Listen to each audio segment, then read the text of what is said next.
being consistent and like keeping it going was like the best advice ever.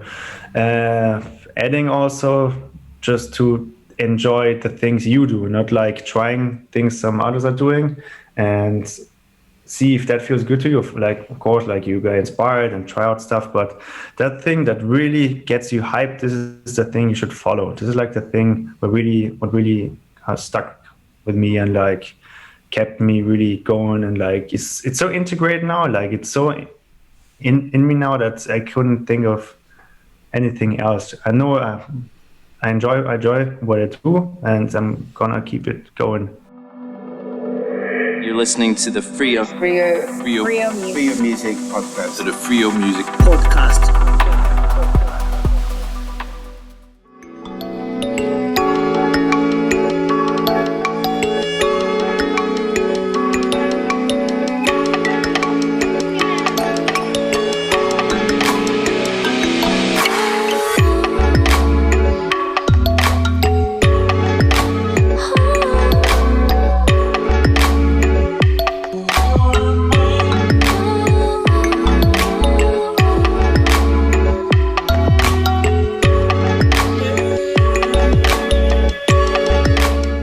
I'm Patrick Gutensohn, is my full name. I go under the name Goodly.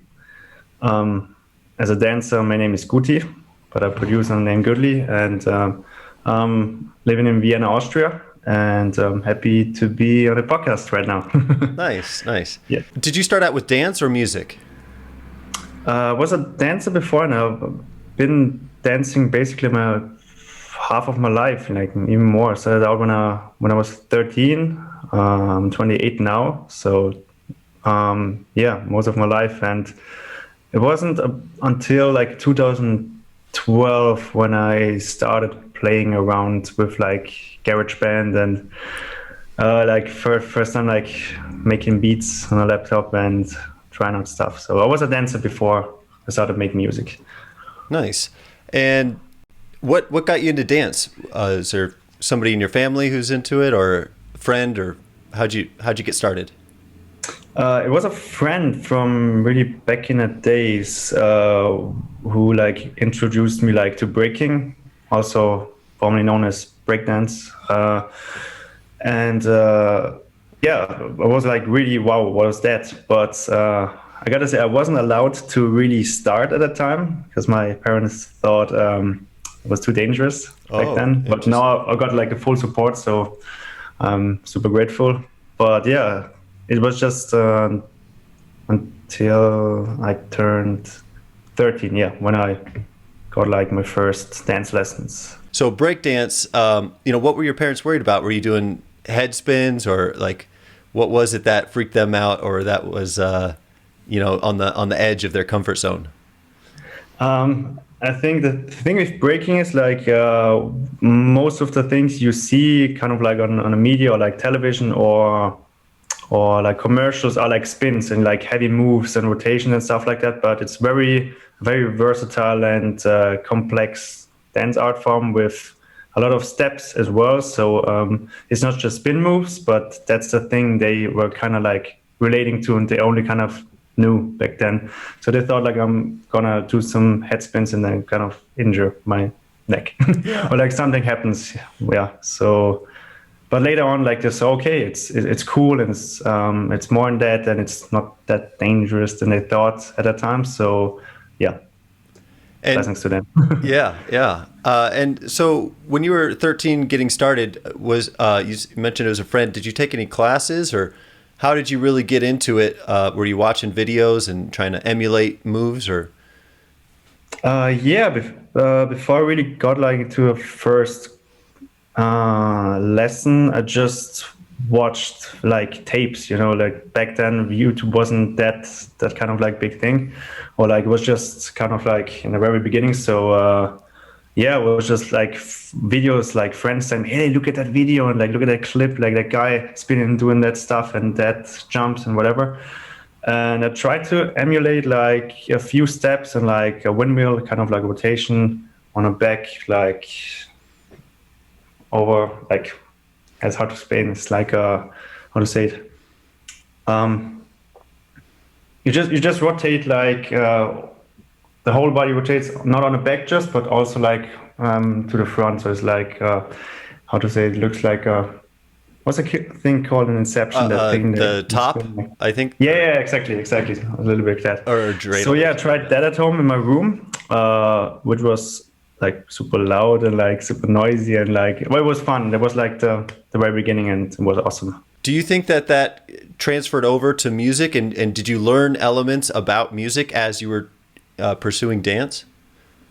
Definitely, as dance, like and breaking, especially for sure, is like really about musicality and about like dissecting music and like what songs are made of, and also like when you choreograph things on music as well, you gotta know like how to count. You gotta know where's the bridge, where's the chorus, like what is the intro, what is the ending, basic stuff like that, and you really just get a feeling and a sense for music in general. And like also when you hear a song, you kind of like have the feeling of the rhythm patterns and what comes next maybe and all that. So it definitely played a huge role. But I think the most important thing for me, or like the biggest thing for me, was more the taste of music I was listening to when dancing. So it was not just like you hear funk and break music, like kind of like let's say the main genres where you kind of like break to or dance to. So I was really into down tempo at the time as well, like really slower stuff. So that kind of like got me interested in like, okay, how are these like songs made? Like how are these songs made? So that was like the first thing where I was like, okay, it would be nice to try it out by myself. And that was kind of like the transition, first tryouts. Nice. And once you kind of, that curiosity was sparked, like how, like the question of how to create that music, what gave you the confidence to think that, oh, I could do it, or I should try it? Like how'd you know that you could get there?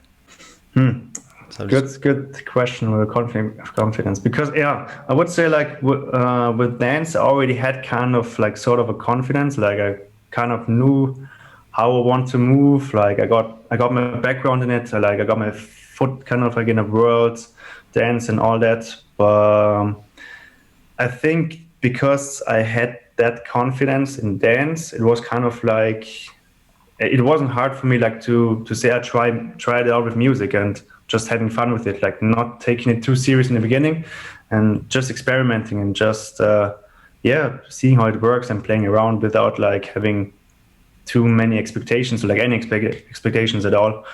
And just taking it easy at the start without saying like, I'm gonna do this really hard right now, and like that came later on in a process. But in the beginning was just take it easy, have fun, try it out, and see what happens. And when you decided to try it out, take it easy, you mentioned GarageBand, but was that the first thing that you picked up, or did you just start drumming on your desk with your hands and like try and, was there an instrument, or did you go straight to the software? I always enjoyed to play piano. Like piano was always kind of like my main thing. Also, when I make music, I mostly start off with melodies, or like play on with melodies. So, and I've had like a real proper kind of like classical education, also like with piano. I just been playing, having fun, and emulating melodies or like songs I like, and watching how to play them. So I played the piano before, let's say like that, and then GarageBand came. Nice. And did you have a piano in the house, or how'd you get exposed to that? I had like what was that? It was like a really old, crappy but cool kind of like electric keyboards.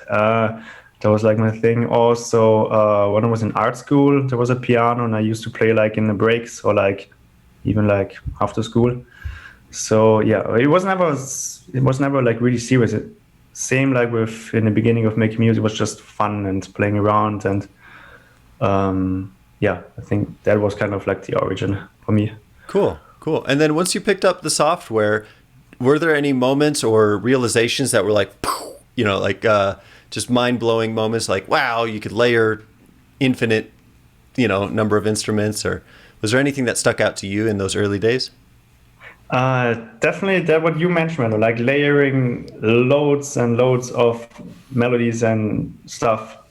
Probably way too much, definitely, like especially in the very beginnings. But that was like super fun to just see like how you can create like a complex melody with, or like even a simple melody with like many stacks of layers or like different sounds, putting it together, and in the end you press play, and then suddenly your thing starts to play that you just kind of like made and created. That was like for me, wow, this is dope, this is awesome.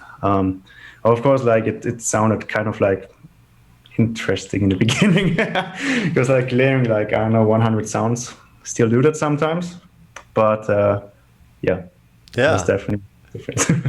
Once you started to take music more seriously and kind of evolve your style or performance or the mixing, what was it that kind of got you to that next level after your first discovery phase? I think it was like really finishing songs, like not just trying out melodies, like really finishing like a proper track, just saying, okay, I finished this thing now, playing it to people, just showing it to people. In the beginning was like, yo, I made my first tunes and all that, and listen to that. And I think some people just said, yeah, it's cool, but I think they honestly would have said something else, But I think also getting like the first response from people, and like where you feel, okay, they really think it's quite cool in the beginning now. And also I started DJing before I started making music also. So I also played 1-2 like early tracks in some sets. It was just really like familiar close circle, let's say like that.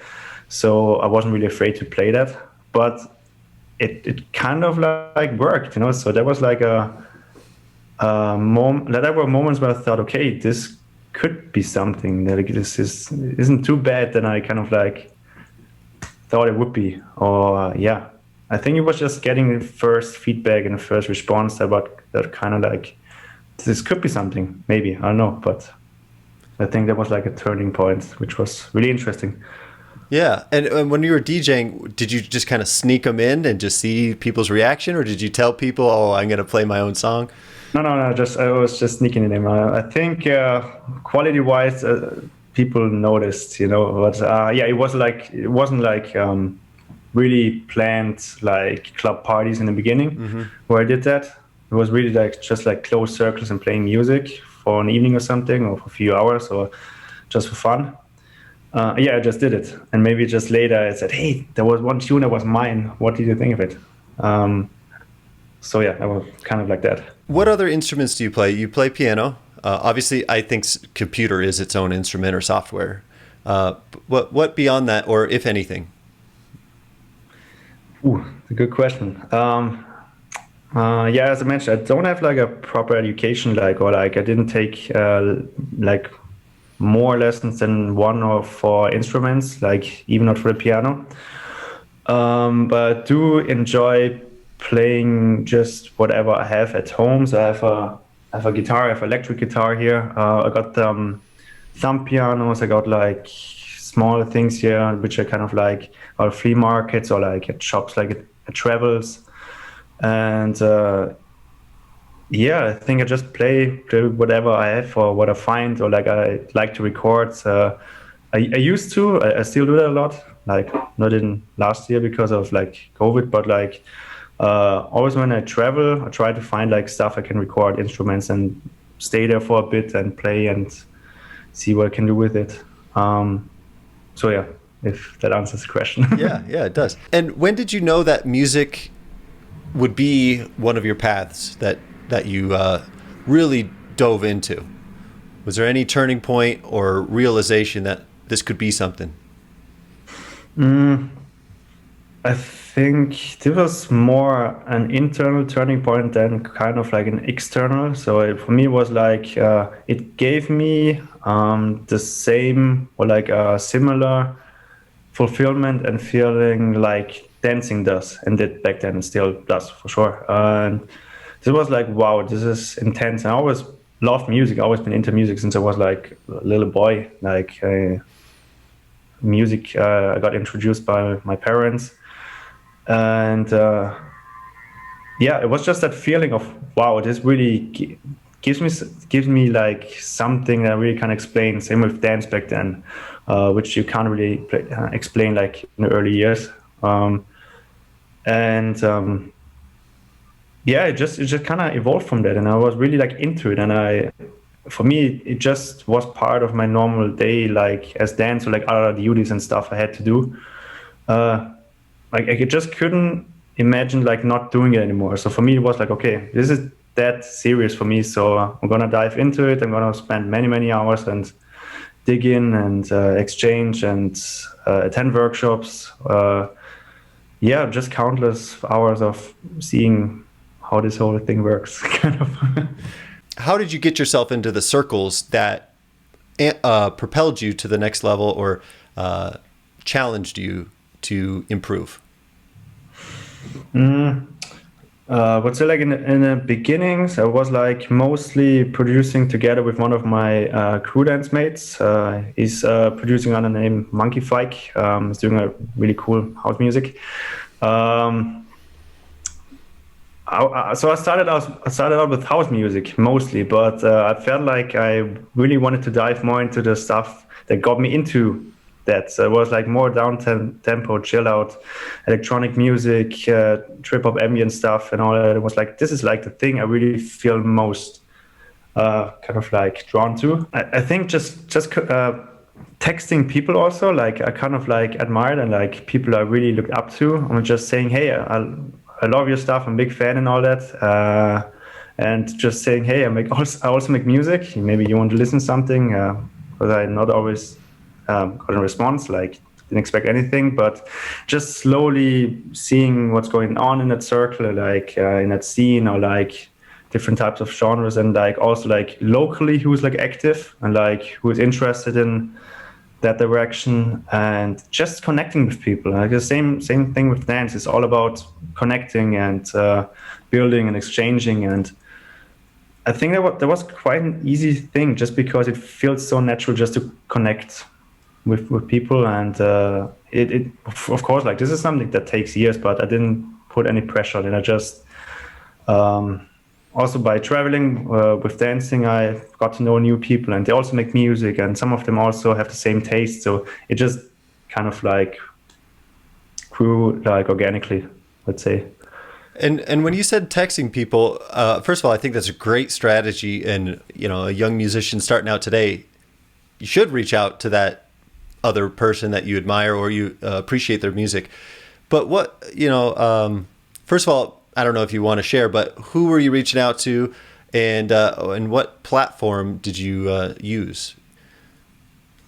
Oh man, what was that? I think at that time, I think just Facebook was the main thing. So like before, Instagram was really like that kind of like thing. Nowadays, I'd say, I don't know. So I just messaged people through Facebook, like on like fan pages and all that, and just send messages or like YouTube comments, just commenting or like sending messages on YouTube and all that. Just saying, yo, I'm a big fan of yours, and thank you for making it, and thanks for the inspiration for many years. And yeah, that's kind of like, I think Facebook mainly. Did you get deterred, like, or mentally beat down when somebody didn't respond? How did you approach that, and what gave you the confidence to reach out to the next person and keep going? The thing is, I tried to not having any expectation. I really just message people to really tell them how much I appreciate what they do. So it was not just, hey, look, here I am, maybe you can listen to my stuff too. I did it sometimes, just like send my stuff, but I didn't expect them to listen to my stuff. So it was really like appreciating what they do, like what they do for the community, like for everyone who listens. And I think it was just that. So it really didn't beat me down, like, like I felt all right with it. Yeah. Well, that's great. You set the expectation and just kept going and expressed gratitude rather than expressing a need, or like, I need you to help me get on the record label. You just expressed gratitude and also shared your music, which is great. I wonder if there was any failure or perceived failure, maybe by parents or external people, that set you up for future success. Was there any real low point that in hindsight was actually helped you to the next level? Excellent question. Well, definitely say like being consistent with it was like the best thing. I think that was like what was happening in that case, like music, dance, like both and everything in life.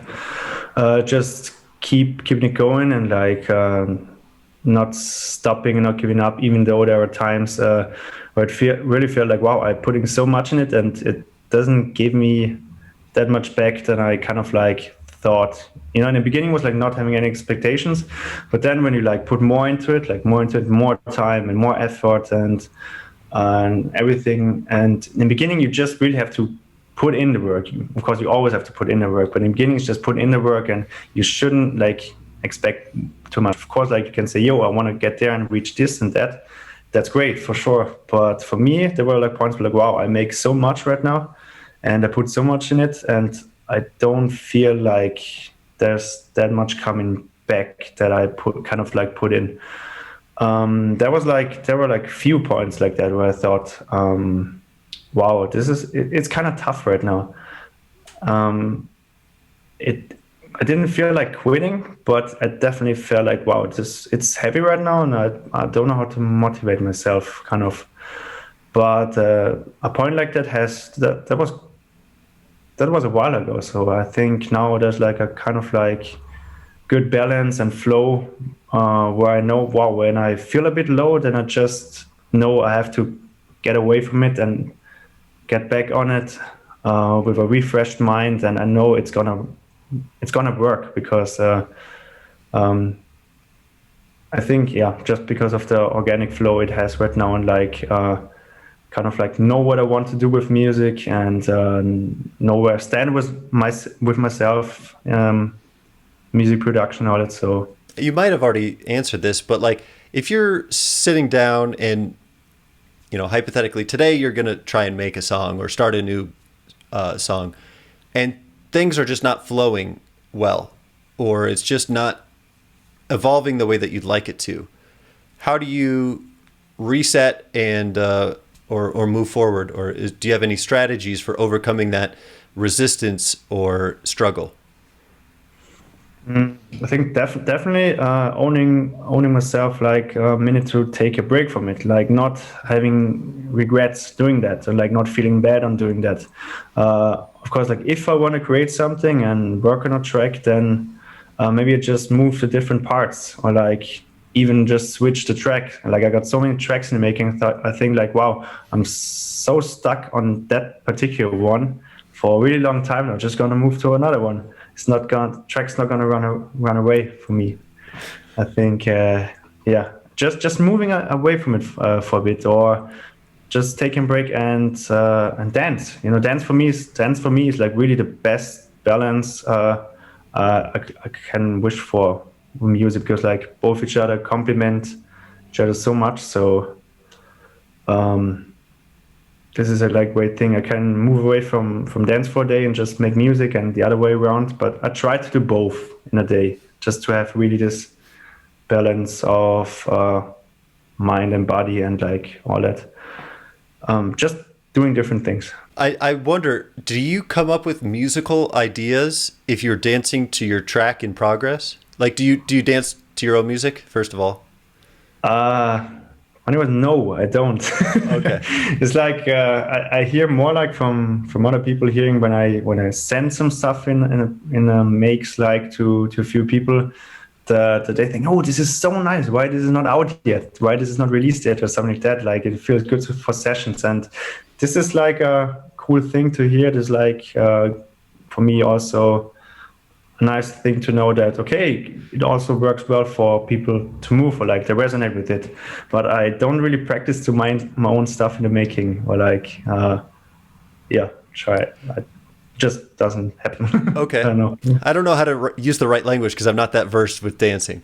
But when you are approaching a new dance or a new song that you would like to dance to, how do you approach that? Is it, I assume it's not predefined. You got to make it up and evolve what you do rhythmically.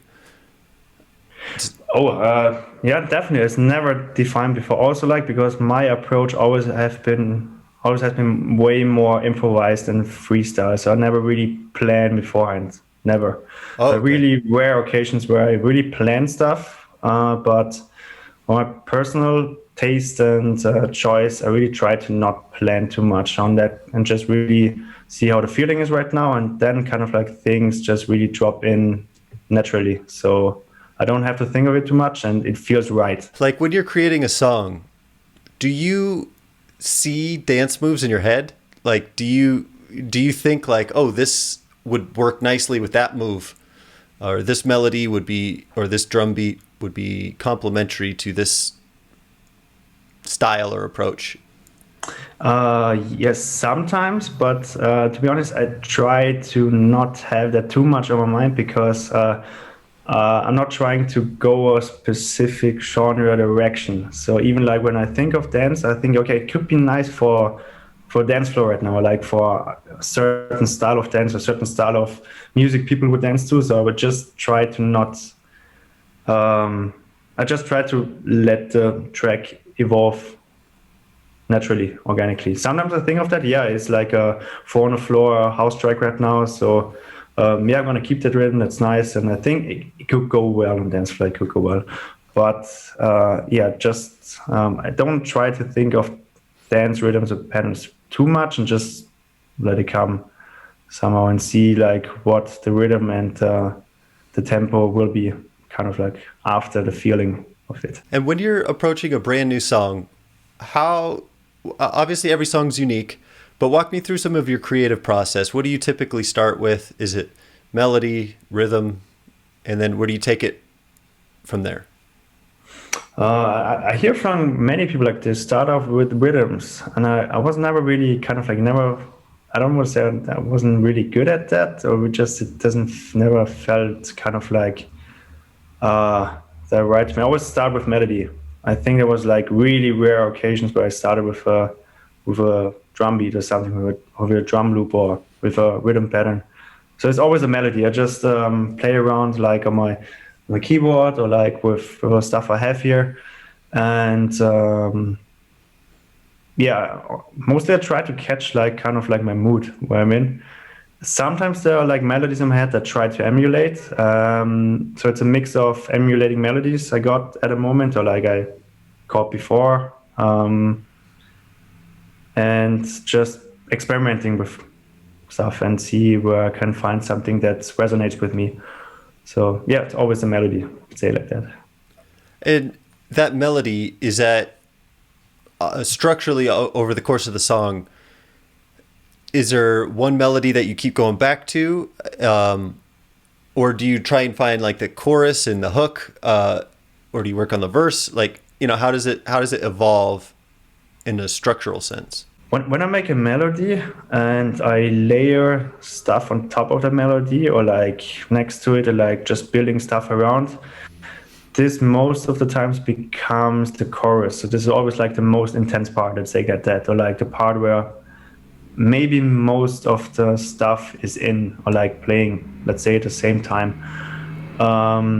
So it's never really like I start with something and there could be an intro. Most of the times I feel like this is already the chorus, because like I got so drawn to it, I like put so much stuff in it, like remove stuff again, and just make this part really like resonating on so much with me that I think, okay, I wouldn't change too much on that anymore, and just build the way around and kind of like structure my way of the song from there on, like going backwards, like to the first part, to the intro, and then going afterwards to second part, third part, middle eight, break, outro, etc.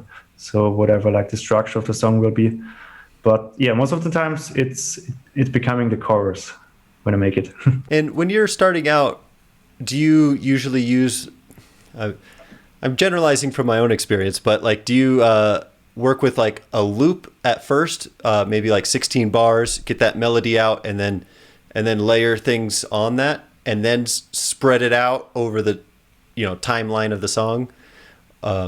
Is that typically how you work? Yep, exactly like that. Like maybe made a eight bar loop or like 16 bar loop or maybe 32, and then just loop it for hours and hours and hours. And I know, like if I still like it after hearing it, like I don't know, millions of times, then I think I'm gonna continue with it. If I don't like it anymore after a while, I probably think, okay, it doesn't do the thing for me. But just loop that kind of like main thing, which really should feel good to me. Otherwise, I don't want to continue with it. And then I spread things out and build a way around. But also try to record a lot of new stuff, of course, for the other parts. So it's not just having this and spreading things out, but also putting these parts on different parts, but adding new parts like to the other part of the song. But basically, spreading things out and then adding and removing stuff. I think a lot of the people listening to this podcast are musicians or aspiring musicians. This one's just kind of a fun one, but like, what $100 purchase or less in the last maybe year have you made that has improved your life? And that could be anything. It doesn't have to be music, but it could be whatever, new shoes or whatever. Ooh, good question. Great question. Ooh, let me think of it. I think most of my instruments are like kind of like around that area. Like some are more expensive, some are less. But I think it's those small little things I kind of like found at travels, or like attained at travels, that kind of like also gave me a kind of like connection to the place. So let's say if I have this little thing here, which I bought like for €5, and it's from a flea market. So someone made it. So it's not just something you can buy. So this is something really, really personal, which I also included in songs. And the thing is, it's so unique that I don't even know what it is. I don't either. So this is something like. What are those little balls? Do those the little balls? Do those hit on each string? Yeah, but it doesn't really. It doesn't really do that much of. So it's just kind of like really cool. Cool decoration. I don't know, but yes, stuff like that. So it's not just. I don't think it's one particular one. It's just like a few different things that I've kind of like collected over the years. Looking back, like retrospectively, what has been the best investment that you've ever made artistically, and that could be monetary or time? Both, but definitely time. I think time and consistency for me really was key, like really investing that time and not thinking too much of, will it bring something in future or not, or like what is the reason for it or not. I just know it feels right, definitely feels right, and there's so much drive and so much passion for it that time definitely was for me the best investment for that. Yeah, sure. But to dive into it a little bit deeper, like what did you spend your time on that was most useful for you? I think definitely figuring out Ableton Live, like really like this DAW is like is a monster. Like in the beginning, it was like, wow, what was that? Like it took me like lots of times, like really to see like how the basic structure of it is working. And just really like really studying it, like really getting into it, like really taking it serious as kind of like you're having like a school subject right now.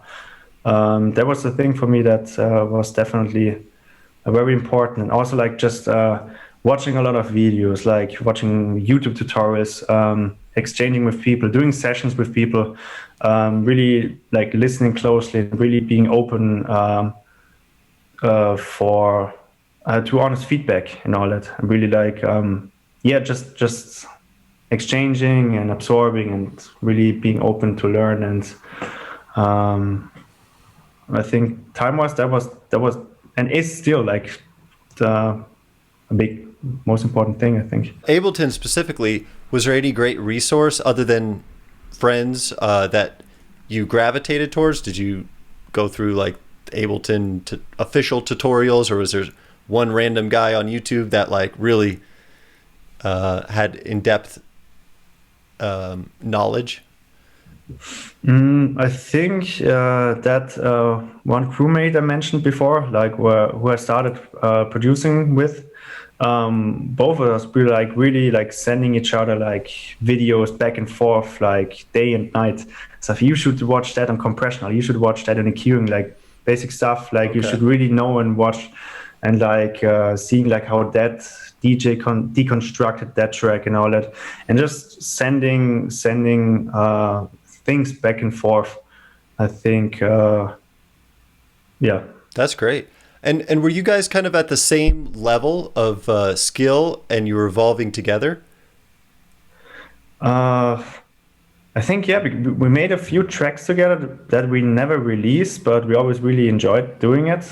It's also a taste thing. Like he really wanted to make a new disco and deep house and tech house, and he's really good in it. And I felt like I need to do different stuff. So we kind of like did our own thing, but we still exchanged. And why Ableton Live versus Ableton Studio? I think it's just the main thing, or like the only one thing I really got into, and I just stuck with it. Kind of like I think one thing that got me really into Ableton was an artist called Nicolas Jar. He was a really like famous, super awesome musician. Definitely one of the stars from the last decade, and still. Was watching his stuff and also like saw him live, and also saw like how he really used Ableton as an instrument, and really said it also in interviews, Ableton is an instrument, no matter what people say. Because like there were always like people, especially at that time, saying, yo, you're not playing an instrument, you're just kind of like pressing buttons and knobs and all that and tweaking things. But he really was like saying, no, Ableton is my instrument for sure, that's it. And that really got me like into trying live and seeing how this thing works. And it was just a thing I always worked with. So yeah. You went from GarageBand to Ableton Live? Yeah. Okay. Sure. So this one you could take either or both. And what's the best or worst advice that you've ever received? Ooh, deep question. It's a good question. I think it's really maybe really cliche, maybe super simple answer, but I think it's the most thing that always shines through. Like also like when we talked earlier, I think it's just being consistent and like keeping it going was like the best advice ever. Adding also just to enjoy the things you do, not like trying things some others are doing, and see if that feels good to you. Like, of course, like you get inspired and try out stuff, but that thing that really gets you hyped, this is the thing you should follow. This is like the thing what really has stuck with me and like kept me really going. And like it's so integrated now, like it's so in me now that I couldn't think of anything else. I know I enjoy what I do, and I'm gonna keep it going. The worst advice. I wouldn't say like it's an advice. I would more say like that that stuff isn't really gonna do something. It's more like that. So I think it's not really advice. It's just especially also in the beginning, like hearing the other side, like that. This stuff. I don't know, like what do you want to do with that? So I heard that too. So this is like the thing. So it's kind of just like a negative input saying it's not going to go anywhere. Yeah. And now I'm like, I'm happy for every feedback. Like, if someone listens to what I'm doing, I appreciate that. I appreciate the time someone's like putting into listening to my stuff. And if someone doesn't like it, I'm super happy and fine with it too, because like I appreciate that someone listens to it. And it would be boring everyone thinking the same, So, but back then, when you put so much in it and you don't know where you're standing, it can damage you a little bit. It wasn't like too much of a big thing, but it definitely was something. Wow, is it really worth it? Like I'm putting so much stuff into it, and like it kind of like doesn't resonate. Let's say like that. But it wasn't overtaking. It was like, but it was definitely a thing. Yeah.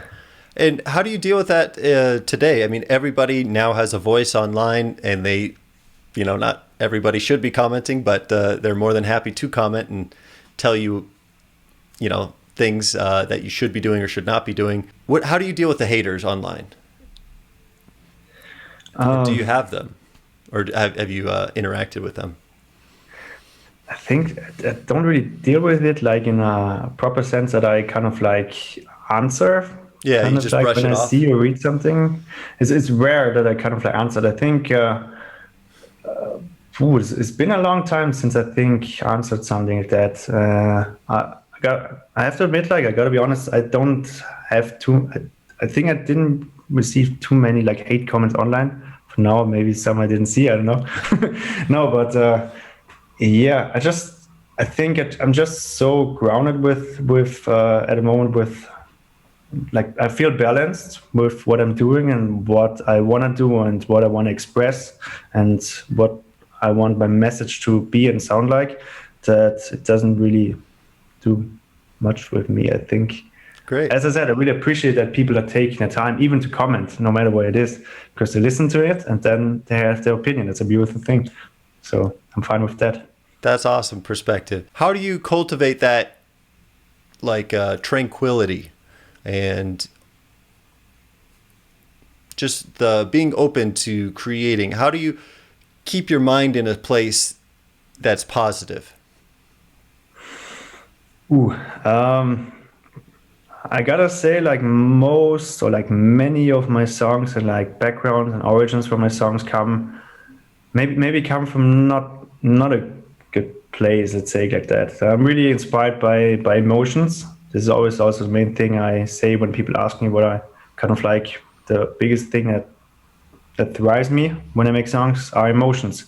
And I really want to be honest with that. Like when I have like a bad day or bad time or whatever you want to call it, then I want to express that.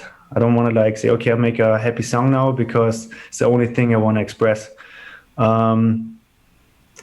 Of course, I feel very, very balanced, but for me, this is still like an art of expression. So I don't want to just make happy music. I really want music to say what's going on with me right now, like on the inside right now, because I just want to be honest with what's going on. But I definitely like try to stay grounded and like pull myself a bit more back when I feel this is getting way too intense right now. Like also stuff in life and all that, and trying to stay balanced but still expressing when something's going on, I think. Great. And so do you typically make music in a particular emotional state or mental state? Mostly, definitely, yeah. Most of the songs, or like many songs, really start with a certain mood and feeling, or like let's say the melody. Like I really try to play around and see like if that certain melody really hits the feeling I have right now. But sometimes it's just playing around. So if like it was a funny day, it was a really hot day, so I'm gonna play anything and see what happens. So sometimes like that. And sometimes it's really okay, I need to sit down, I need to play something, I need to record something because otherwise my head's gonna explode. So it's like kind of like a mix of both. What is it about music that kind of enables that expression of emotion? Because most of your music do not have lyrics. So it's just purely sonic and feeling and emotion coming through. So what is it about music that you think is a tool for expression? That's a great question. There's so much to it. One thing is definitely that it connects, maybe, and hopefully connects with other people who are like going through stuff too. It doesn't always have to be negative, but they're resonating with it like from a different perspective, with a different background, with different memories, with a different point of life whatsoever. And this is one thing, like the connecting stuff. And also like I really believe in art and therapy. Like really, it is such a therapy. Like when you just sit down and trying to get down something you feel right now sonically, like maybe just a melody, maybe a loop of any kind of like soundscape or like long stretched reverb tune, whatever, like a drum sound that really you feel like, okay, wow, this is resonating with what's going on right now. Then it's a great feeling that it's here also like in front of you, because you see, wow, you can like transform this feeling or like this thought into something that you can also share, or maybe not share, but you can like put it into something. And this is just a great thing to know. Like, this is you have this tool to put it into this loop or like into this song, and suddenly it feels way easier. It feels just it feels like you did something great with that heavy emotion, let's say like that. Okay, it really sounds heavy right now, but it's not always that heavy. But I think it's most easy to understand it when you talk about stuff that is maybe more intense. I don't know. Yeah. And when you're making a track from an emotional point of being, is it for self-expression? Is it kind of a song for yourself, or are you thinking about the audience or the listener? I think it's to be honest, it's a mix of both, but not in the beginning too much. Like I think afterwards, when you start to really structure and build the song, maybe yes, not too much. I don't think I'm doing that too much. Sometimes I think, yeah, that would be nice. That could go well, and like people maybe might like that kind of like melody, but it's not something I'm focused on, like to make something that is so catchy that people have to like it. This is not like my main motivation. It comes in sometimes, but it's not really taking my focus. I really just want to make that thing that really sticks out to me and feels so great to me that I really want to listen to this loop like hours. And I do that sometimes. I really go on a walk, or like when I travel, I listen to that loop, or like train rides or whatever. And then I think, yeah, this is going in a good direction. I like that. So this is the most important thing for me. Like, and I hope people like it afterwards, but it's not the main reason when I continue or finish a song, let's say like that. So over the years, what have you gotten better at saying no to? Ooh, saying no to. I see some filters going on. You had some ideas. There's a lot. Yeah, there's a lot. It's a really good question, because there's a lot of stuff kind of like that gets thrown at you get asked over the years, of course, like especially when you do it longer and like you put more into it. There are a lot of things coming in and out.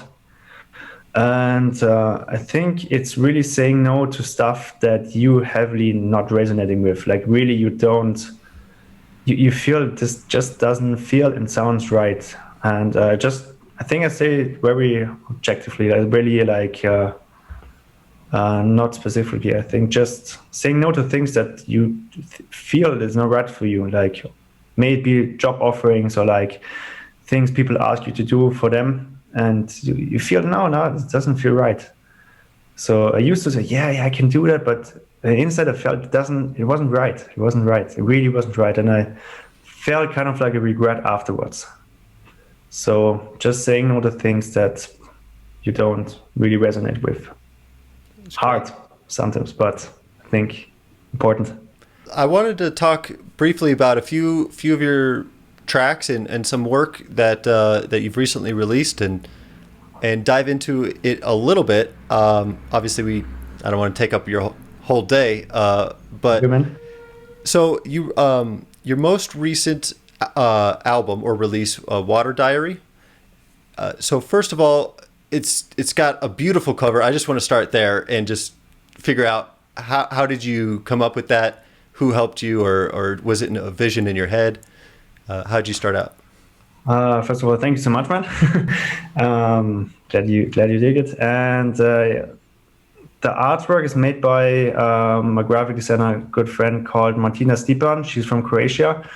And we've been collaborating for years now. Not in every cover or artwork, but many of them. Like for my former releases, my last album We Are, and the album before called Transients, and the singles in between. I think most of the times, like I send her kind of like drafts and ideas I have, and ask her like to play around with those kind of like things I got in my mind, and then she mixing them together, and she's saying, yeah, I got this draft, and I got draft number 2, I got idea number 3, and then we kind of like go from there and find the middle, which both like.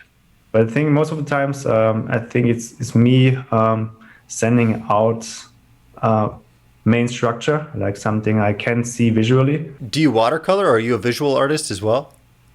Yeah, I actually I draw. I used to draw really a lot. I still got some. Still got some paintings online, I think, but I kind of got like, let's say, lazy with it, or have my focus more on other stuff. But yeah, I'm still drawing a lot. Like not much with watercolor sometimes, but it's mostly black and white with what's it called? Coal. Charcoal. Yeah. Charcoal. Yeah. Do a lot of portraits and also fun stuff like cartoon stuff, and yeah, but mostly portraits. I don't know how to say this properly. Pamelia? Yeah, right. Okay. So first of all, what was the inspiration behind that one, and why was it number 1 on the order? Ang pamilya ang ating lakas. Sa panahong ang mundo natin ay tila nagwawakas. Sila ang ating sandigan sa oras ng kagipitan. Sila ang nagsisilbing liwanag sa madilim na kalangitan. Iwan lang tayo ng lahat ng tao, pero sila ang patuloy na magmamahal sa ating natutunan.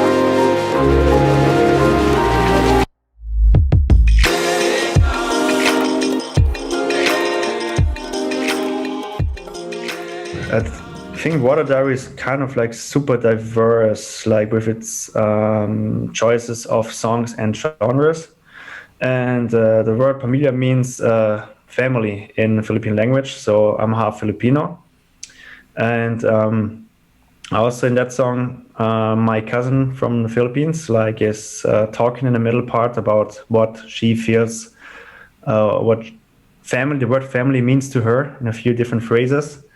And I felt like because the album gets like heavy at times and like also has a more deep and open question outro kind of like song with Crying Earth, which is like the last song, I thought I started off with something that is more kind of like still the greatest connection from his family. So I thought I start off with family and let the rest kind of like unfold with the song. So that really felt like, okay, Pamilya should be like the first song and the intro. And then that, just to dive in a little bit to some of the layers in that song. So in that intro, well, at the beginning of the song, like the first minute, it's very melodic, but I wonder, it's such a kind of interesting instrument that you chose. It sounds like a synth, but it almost sounds like a wind instrument.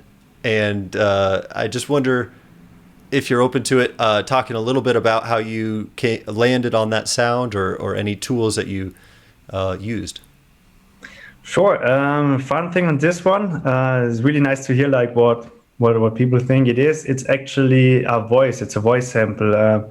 So kind of like recycled vocal snippets from another song from a collaborator who is also on the album, Jade Ellis from Melbourne, Australia. And there was like some audio that I didn't use for other songs. So I kind of like recycled that and sampled that and like put a lot of effects and distortion and amps on it.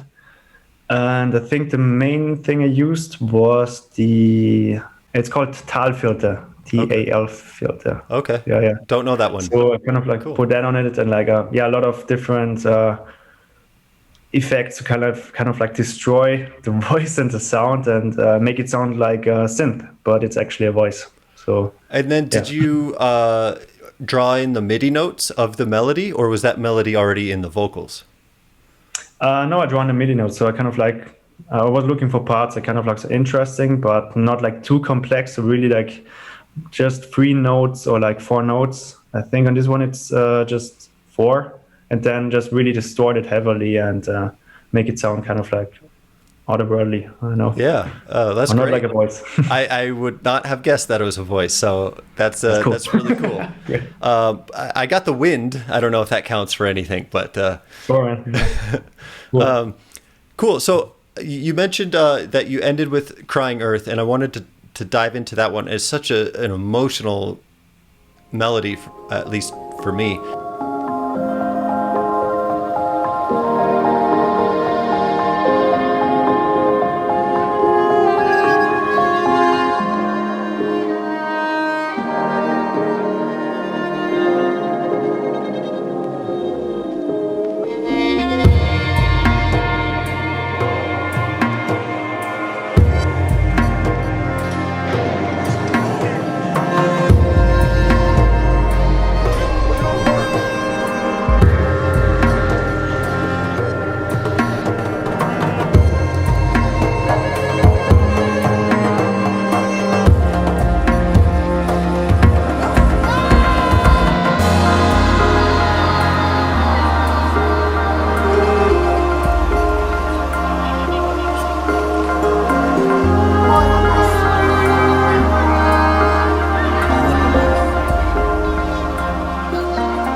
And I think it's a violin. And do you play, or did you sample somebody playing the violin, or did you, again, on the MIDI and use a software instrument? I think for the main melody, I sampled also violin friend recorded for me, but also for the song. Her name was Clara Frühwirt. She's also from Austria, and she recorded like most of the violin melodies and sounds, and yeah, most of the violin I have like on all of my songs, but I sometimes chop them in different parts and like just layer them, pitch them, and putting effects on it. So for the main melody, it was me like chopping her melodies up, and then there are solo parts or like parts where like more violin involved. So this is really like her having solos, and I just put parts in it, but also didn't want to change it much and just leave her violin voice in somehow, like really, yeah, doing her thing. That's great. And so when you are working with other artists, do you send them your track and just say, hey, what do you think? Like, would you layer something on? Or is this, it sounds like you're almost pulling it from different tracks and making it work. I think for me, I have to say most of my collaborations have been virtually so far. There were just a few where I really was like in the same room with like people collaborating or like recording, especially instruments.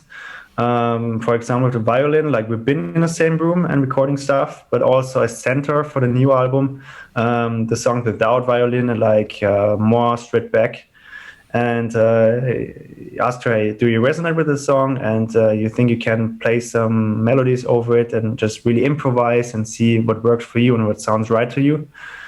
And then there were occasions where I say, okay, I have a certain melody. Can you kind of like emulate that?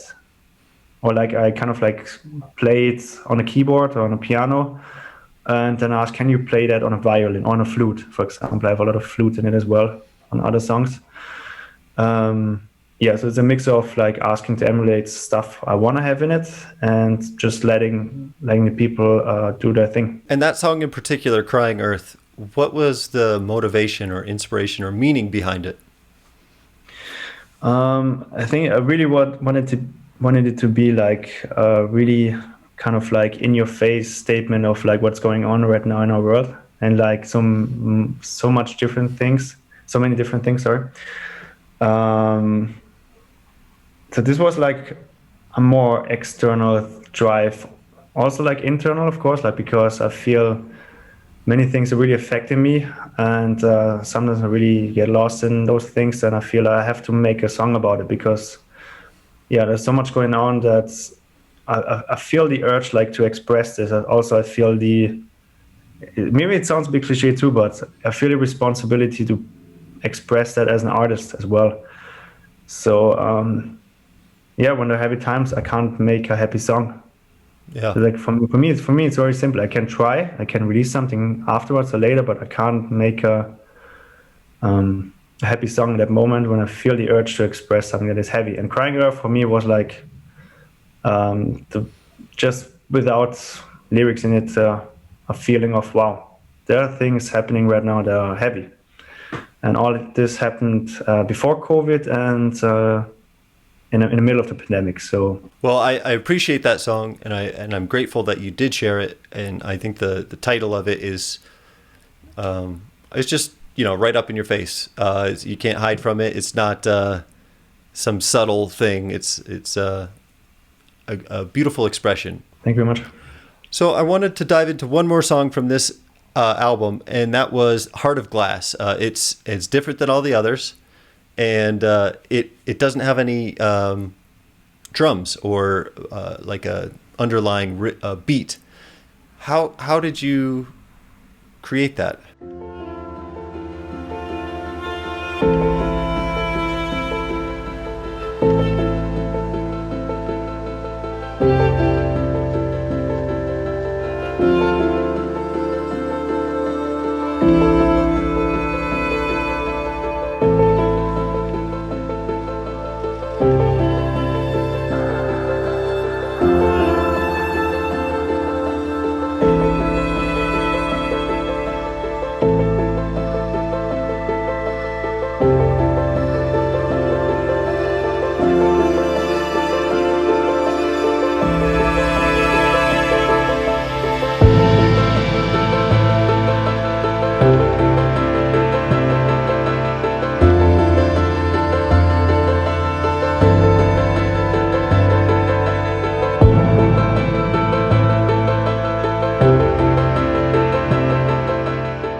I think it also on this one it was like the main kind of like piano arpeggio melody that I kind of like looped and was like, wow, that feels like something, or like feels that could become something. And it's also the I think the taste, or like the stuff I'm into or I'm listening to, is also of course an influence of the music I make. And I'm really also into a lot of like neoclassic stuff, also classic stuff, ambient, instrumental, and piano music. Also the stuff I really like to move to and do different stuff, or just really go into myself and really put away all the other noise in that. So I knew very early on, I think I'm gonna make just a purely kind of like ambient, like neoclassic piano sound with some noises in the background and a violin and a kind of like epic middle part, but no drums. Doesn't feel right to put drums in that, so it was very clear. I wondered, when you're building it out, are you using some sort of rhythm and then you subtract it before you publish it? No, never. Like I have a few let's say from like structure wise similar songs like Heart of Glass, and when I was making them and also afterwards, I never felt like even just trying to add drums. It was just, for me, that's it. I think the main reason is because I start mostly with melodies. Melody has always been like my main kind of like thing, or like that aspect from a song that I'm really most drawn to and like fascinated by, of course, like everything. But melody is like really that thing that is super important to me. So if it has like the right melody and like the right little details around it, for me, this is like enough to say what I want to say and like express that feeling sonically. So yeah, no, I didn't really add drums afterwards just to try it out. Never really, I think. Was there something behind that song? Is there an emotional, like a breakup or something, or a heartbreak, Heart of Glass? You know, so fragile. Just the song itself, and the title makes you kind of visualize something that's extraordinarily fragile. Yeah, of course, man. Like songs are out, like the titles are set, so I'm always down to talk about it. So I'm really like an open book with that. I can say like the meaning of Heart of Glass for me. There was like this thought that it sounds really heavy, but if kind of like a heart breaks, and it's made of glass. Imagine it's made of glass, and then it could like hurt other people too, because like they kind of like try to kind of like get close to that puzzle pieces that are broken. So kind of like you're broken, so maybe you can break other people too, because they kind of like get close to that broken glass. So that was like the thought behind of the title, and yeah, so it's definitely like connected to relationships and could like any hardship. So it doesn't have to be relationship, but I think that's what most people are relating to when they listen to it, like when they ask about it. Then yeah, it's about hardships and like things that didn't work out, like things like that. I think it's a Han drum that is in a few songs, or some sort of drum similar to that in like the wave, for instance.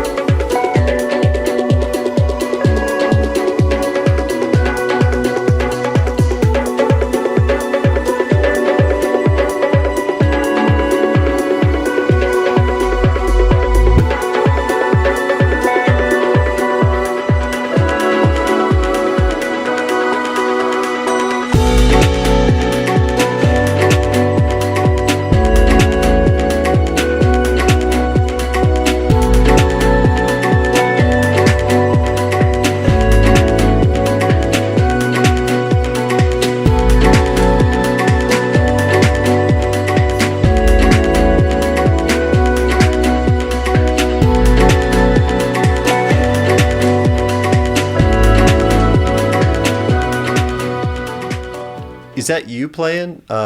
Is that a physical drum, or is that software? Or are you sampling somebody? I think this one was a software. I think. I tried to not like really make use like software, like let's say it's like that software instruments that I think would definitely sound better when they're played live with a live instrument. But I have another track also, like one from 2017, is called Echoes, and there's got a hang drum too in the middle.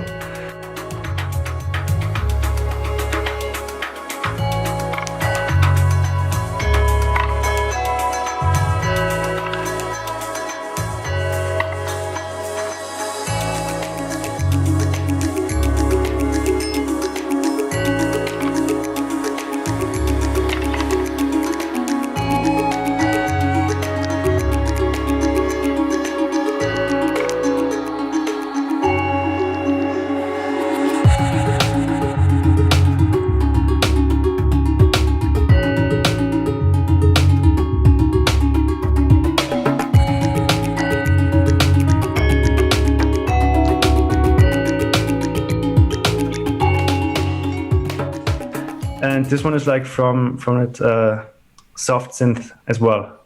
I really like put a lot of effects on it, like really to make it sound more live and more present and like more, let's say, more real. I don't know.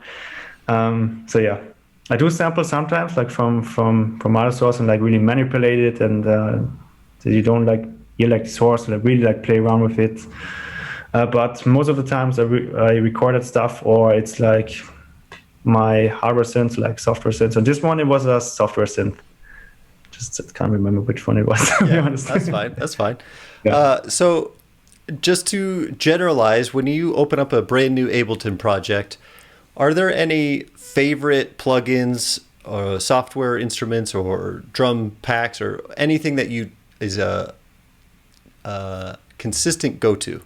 Stuff that I'm kind of like always opening first. So when I open like the sampler or like the simpler in Ableton, I just draw in like some stuff I recorded.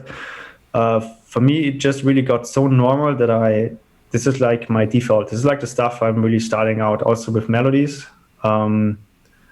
So yeah, I think that's the main thing. I have like some software synths I enjoy using, like for, I don't know, using soundscapes like the Zebra 2, for example, which I really enjoy.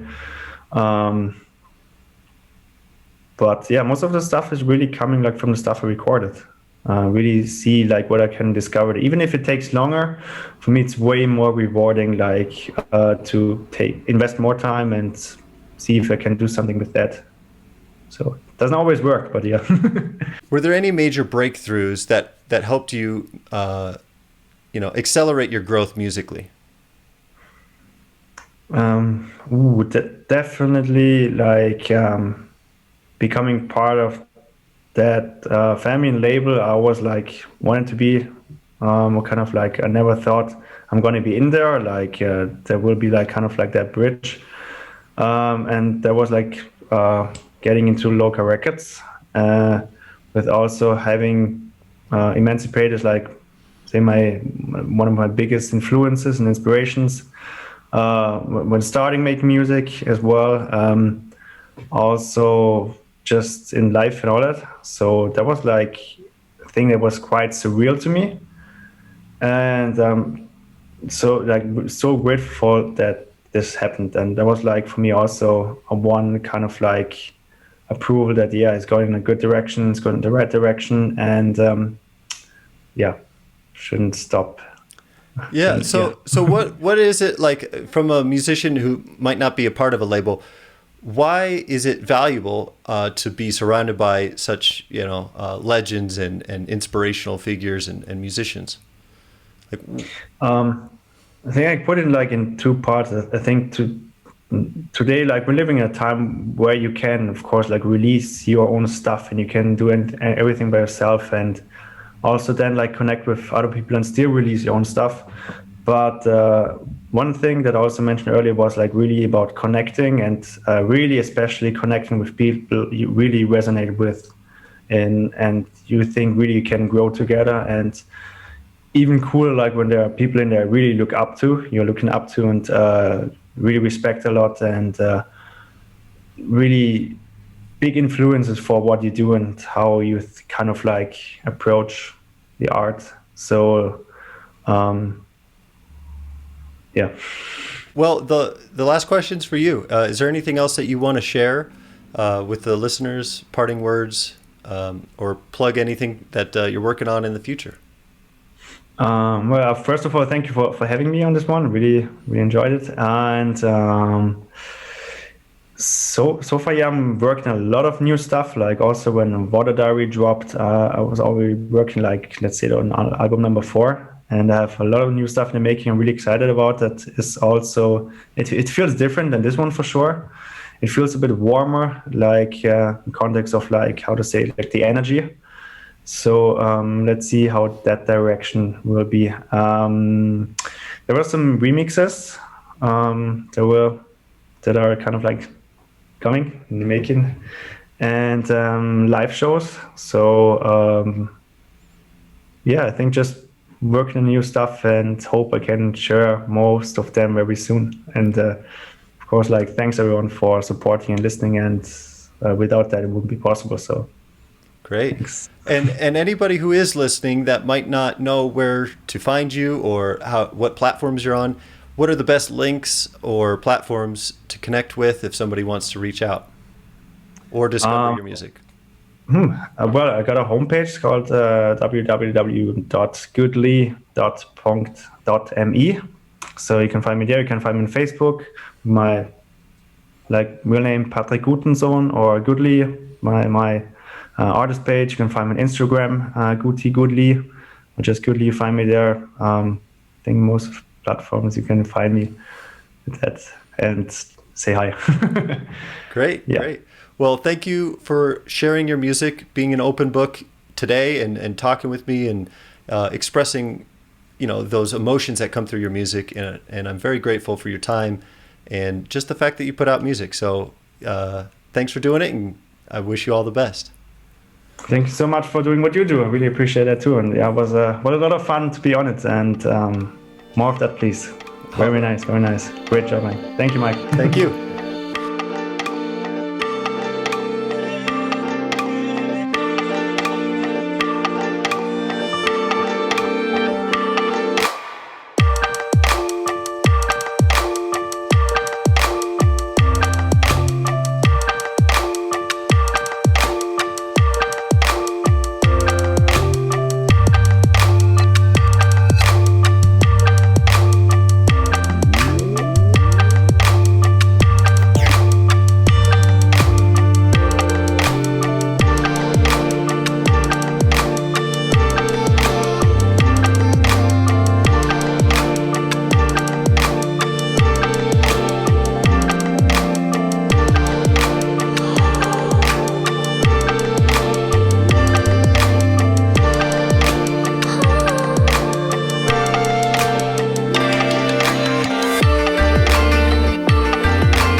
Listening to the Freio Music Podcast with Michael Morahan.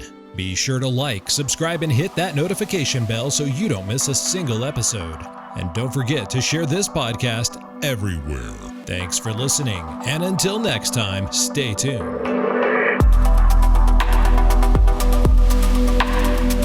Freio Music, Freio Music, Freio Music, Freio Music. You are listening to Freio Music.